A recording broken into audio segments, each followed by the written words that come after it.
সোণাৰী আঞ্চলিক ছাত্ৰ সন্থাৰ উদ্যোগত আৰু চৰাইদেউ বিহু দলৰ সহযোগত চৰাইদেউ জিলাৰ সোণাৰীৰ ভগৱতী প্ৰসাদ বৰুৱা কৰণী উচ্চতৰ মাধ্যমিক বিদ্যালয়ৰ খেলপথাৰত 25 মাৰ্চৰ পৰা অনুষ্ঠিত হোৱা 10-দিনীয়া বিহু নাচৰ কৰ্মশালাৰ 3 এপ্ৰিল শুক্ৰবাৰে সফল সামৰণি পৰে।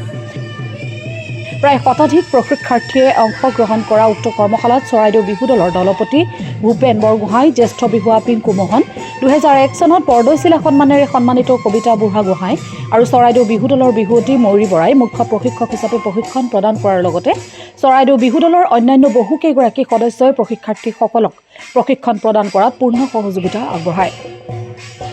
কৰ্মশালাৰ অন্তিম দিনটোৰ সামৰণি অনুষ্ঠানটি অনুষ্ঠিত কৰা হয় সোণাৰীৰ এক আগশাৰীৰ শৈক্ষিক অনুষ্ঠান হাজী আছিমুদ্দিন মেমৰিয়েল মিছনৰ প্ৰাংগণত। উক্ত অনুষ্ঠানত উপস্থিত থাকে সদৌ অসম ছাত্ৰ সন্থাৰ কাৰ্যবাহী সদস্য প্ৰশান্ত দত্ত, চৰাইদেউ জিলা ছাত্ৰ সন্থাৰ উপদেষ্টা দিলীপ বৰা, চৰাইদেউ জিলা ছাত্ৰ সন্থাৰ ভাৰপ্ৰাপ্ত সভাপতি বৈকুণ্ঠ গগৈ, সম্পাদক মৃন্ময় বৰা, অসম উন্নতি সভাৰ উপসভাপতি মণি গগৈ, চৰাইদেউ জিলা উন্নতি সভাৰ সভাপতি বিপিন শৰ্মা, দৌলবাগান উচ্চতৰ মাধ্যমিক বিদ্যালয়ৰ উপাধ্যক্ষ নৰেন ৰাজখোৱা, হাজী আছিমুদ্দিন মেমৰিয়েল মিছনৰ অধ্যক্ষ পল্লৱ বৰপাত্ৰ গোহাঁই, মীৰা দেৱীকে প্ৰমুখ কৰি আন বহু কেইগৰাকী গণ্যমান্য ব্যক্তি তথা অভিভাৱক, অভিভাৱিকা আৰু স্থানীয় ৰাইজ। উক্ত অনুষ্ঠানত প্ৰশিক্ষকসকলৰ সহযোগিতাত প্ৰশিক্ষাৰ্থীসকলে বিহু নাচ প্ৰদৰ্শন কৰি উপস্থিত প্ৰতিগৰাকী দৰ্শকক মন্ত্ৰমুগ্ধ কৰি তোলে।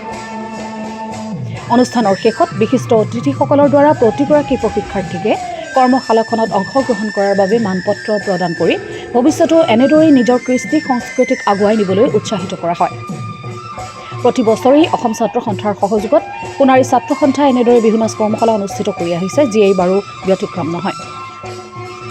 স্বকীয় সাহিত্য সংস্কৃতিৰ প্ৰতি নৱপ্ৰজন্মক আকৰ্ষিত তথা উৎসাহিত কৰাৰ বাবে অৱশ্যেই অনাগত সময়তো তেওঁলোকৰ এই প্ৰচেষ্টা অব্যাহত থাকিব। সোণাৰীৰ পৰা পূৰ্বালী কৰ্মাৰ ৰিপৰ্ট।